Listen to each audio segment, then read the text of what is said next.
All right, so let's say the winds are really strong out of the east. It's like, wind limit for a student, 14 on the ground.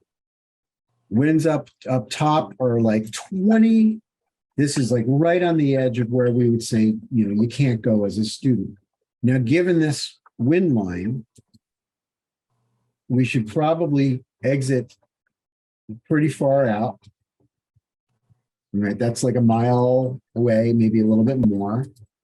The holding area on this particular day would be something like this, where basically you open and you get to that area and you keep yourself in that area with turns. It's up to you how you do that, but staying in an upwind position so that you're within striking distance of your target. But when you turn towards a target, you're in a run, right? That's what defines this sort of a prescription for where you should hang out between 4,000 and 2,000. And because it is so windy, we're going to have a pretty long downwind leg. The turn to base leg, think of it this way. There's the turn to the base leg, and I'm going to let it drift away back towards the target. So when I make my turn to base leg, because I've got wind from the right side, I'm going to be drifting away from the target quite a lot. That's one of the things that changes. You can turn more towards the wind line on the base leg, but then you're barely moving across the ground. So it's not really a base leg, if you're not going anywhere. Okay, so canopy is now open. Oh, hang on, start the simulation. All right, canopy is open. Looking up at the parachute. Is it working? Is it square? Looks okay. It's flying straight. All right. What's my altitude? 38. I got lots of time. Grabbing the steering toggles. A sharp tug to release. See if it flares. Yep, it flares. Looking forward. I'm flying straight. No traffic to my right. Gentle turn. Stop the turn. Feels pretty good. Gentle turn to the left. Before I get into too much, I'm going to look at the target. There's the target way over there. I'm upwind of the target, so I don't really have to come home immediately. As a matter of fact, I probably shouldn't come home yet. It's called get homeitis, where they go all the way back to the target, they turn back into the wind, and they don't go anywhere. Maybe they go backwards away from it. Very common. Now I'm going to play with my parachute a little bit more.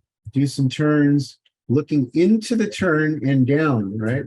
Deeper, steeper turn. Looking towards where you're going. And once in a while, when you spin around, you can go, wait, where's the drop zone? I can't find it. Don't worry.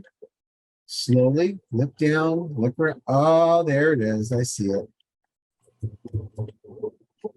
So let's look at the ground track. I'm going to head home for a moment, pointing straight towards my target. Again, it's right there. Looking down, how fast am I moving? Oh, I'm moving pretty fast, but it looks like I'm drifting to my right a little bit. I don't know if you can see that. I'm going to turn on some tools, right? So I could see that little drift to my right. I can also see that I'm moving super fast. And at 2,000 feet, I don't want to pass the target. If I hold this heading for another 10 seconds, I may go too far. So I'm going to turn left. So I stay upwind. Notice my heading and my ground track. I'm sliding to my right, big time, because the wind is from the left side. If I add brakes, I'm going to see I really slide to my right. It changes an angle. I'm sliding almost directly right when I'm in deep brakes. This is a great way to find the wind line. You make little changes. You can even do those little changes in deep brakes. Doing little turns to make myself face into the wind. So in deep brakes, I'm going backwards. If I go to quarter brakes, I'm holding my position almost. Yep, pretty much holding my position. And if I let up my brakes, I'm starting to move forward now, slowly. And now let's predict the landing point. Boom. So if I didn't turn, that's where I would land. So this is giving me an idea of how far the parachute's going to go, on final approach. It gives me an idea of the angle that I need to sort of anticipate when final. So the whole pattern, this in this case, right-hand traffic circuit that I'm going to make is going to be a little different than some other ones based on that the base leg has to be very close to the target. I'm going to need to turn to base leg before I even get to the target on this one because it's so windy. So right now I'm at 1,100 feet. I'm still pretty close to the target, and judging by what I saw before, I'm going to stay upwind. I'm going to look for traffic. Turn that off. Looking for traffic. I don't see anybody. And now I'm going to slowly at 900 feet, I'm going to turn towards a run. It seems really far away, right? But look how fast I'm going across the ground. If I wanted to extend my distance on the downwind leg, here, let's pause for a moment. So it's 716 feet. What if I wasn't as far down the down the downwind leg as I want to be? What if I was too low, in other words? What could I do to extend the distance? It's a pretty windy day, right? So what could I do to go further on my downwind leg without losing as much altitude? Get into your rears. I could go to my rears. And of course, in this case, the winds are very strong. So I could also use brakes, right? I could go to half brakes or maybe a little bit deeper so that I go further on that downwind leg. That's an option. The other thing I can do is turn right to go a little closer to the target. That's going to accomplish the same goal. So let's let it rip. I'm not going to make any changes. We're just going to see what happens. All right, so I'm starting my turn early, gentle turn, and noticing the side slide. Oops. So I'm going to turn to my base leg. Look at my direction of motion, right? I'm really sliding away from it. I'm letting it drift. This is called a drift pattern. I'm letting it drift away. 300 feet. I'm pretty close to the target. Remember, this is a pretty windy day. So let's see what's going to happen. Oops. I'm not used to this new modification that they made. So I'm pretty close to where I wanted to be. It was a little bit sloppy, but I'm going to get to my target. And I'm pretty much into the wind now. So let's rewind and see if I can make this a more of a, this is a drift pattern, right? So I've turned, here, I'll show you what I mean by a drift pattern.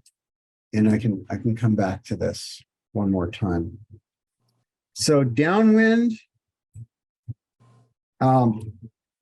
base leg, where my parachute is pointed perpendicular to the downwind, but because it's a strong wind, I'm sliding to my left. This is a drift pattern. That's one of the options, and it offers the advantage of the downwind leg being really far away from the.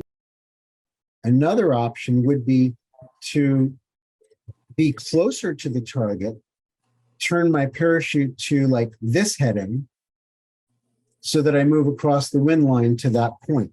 Both of these are congruent. These are equal in terms of where you end up turning to final, the same location. But one of them involves you pointing your parachute in a heading that moves you across the base leg perpendicular to the final. The other one is turning your parachute to a heading that's perpendicular to the final and letting it drift away. Both ways work. Sometimes you do elements of each. So I'm going to do this time a drift pattern. Sorry, not a drift pattern. I'm going to do a ferry, the opposite of a drift pattern. So I'm going to make myself go a little bit closer into the target. All right, just so that I don't have that distance. And now, once I get about to the target, a little bit past, I'm going to turn. I might have to do a slightly sharper turn, but I'm turning to the heading that moves me across the wind line. Right, see that? So I'm actually on the heading that points at the target, but I'm sliding perpendicular to my final approach line. Big difference. And now I'm going to gently make my turn towards final approach. Same result.